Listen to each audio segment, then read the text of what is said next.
Katika mkoa wetu wa Simiyu tulikuwa na changamoto kubwa ya maji, lakini daktari mahiri, Rais wetu wa Jamhuri ya Muungano wa Tanzania Dr. Samia Suluhu Hassan, wananchi wa Simiyu tambueni, tumepokea fedha zaidi ya bilioni 440 kutoa maji Ziwa Victoria na kusambaza mkoa mzima wa Simiyu. Piga makofi mengi.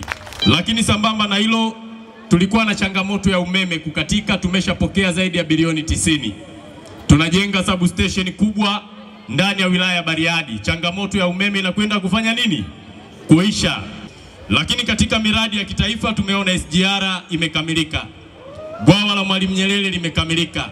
Daraja la Magufuli Kigongo Busisi linakamilika. Rais wetu wa Jamhuri ya Muungano wa Tanzania amefanya kazi kubwa, kazi yenye kuacha alama. Rais wetu Samia Suluhu Hassan amesikia kilio sana cha wachimbaji nchini Tanzania. Akaona kwamba wachimbaji nchini Tanzania wana matatizo makubwa mawili na sio mengi. Tatizo la kwanza ni mitaji, tatizo la pili ni utafiti, exploration and capital.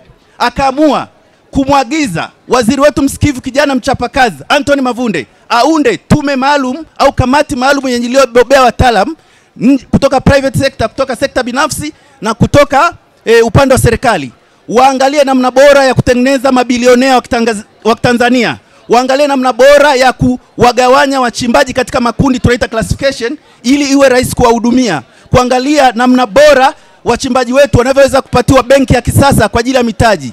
Kwa sababu hiyo basi akaona mchawi ampe mtoto amlelee. Wakaniteua mimi siku kama 4 zilizopita kwa mwenyekiti wa kamati ile, na kwa vile natoka kundi la wachimbaji na mimi ni mchimbaji, itasaidia kuhakikisha wachimbaji nchini Tanzania wanapata mitaji, na baada ya kutokana na ile vision ya 2030, baada ya utafiti ule unyonyaji tunaonyonywa na wageni ambao wanatumia udhaifu wa watu wetu kutokujua sheria, wanaenda kuingia mikataba kinyonyaji na wanasababisha wachimbaji wetu kuondolewa maeneo ya kuchimba na wanaharibu ule misingi ya utaifa wetu. Tunaenda kuitoa kabisa. Mitaji inakuja.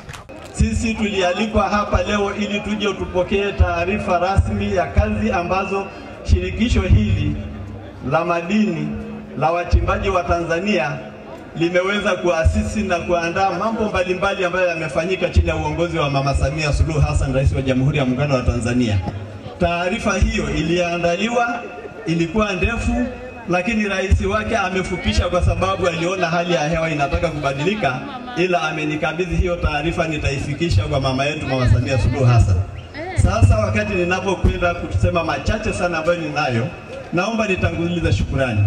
Shukrani yangu ya kwanza ni kwa mama yetu Mama Samia Suluhu Hassan, ambaye ndiye aliyeweka ridhaa kwamba wizara hii ya madini itoe kipaumbele cha kipekee kabisa katika kuwalea wachimbaji wadogo na kuwawezesha na kuwajengea uwezo ambao ndio uliotufikisha hapa tulipo leo, kama mlivyosikia katika taarifa zao. Sisi kama wachimbaji wote nchi nzima tumeungana kwa pamoja kumuunga mkono Rais wa Jamhuri ya Muungano wa Tanzania baada ya kujiridhisha mambo yaliyofanyika ndani ya miaka 4 yake. Kwa 90% tumeridhika, imebaki changamoto ndogo ndogo.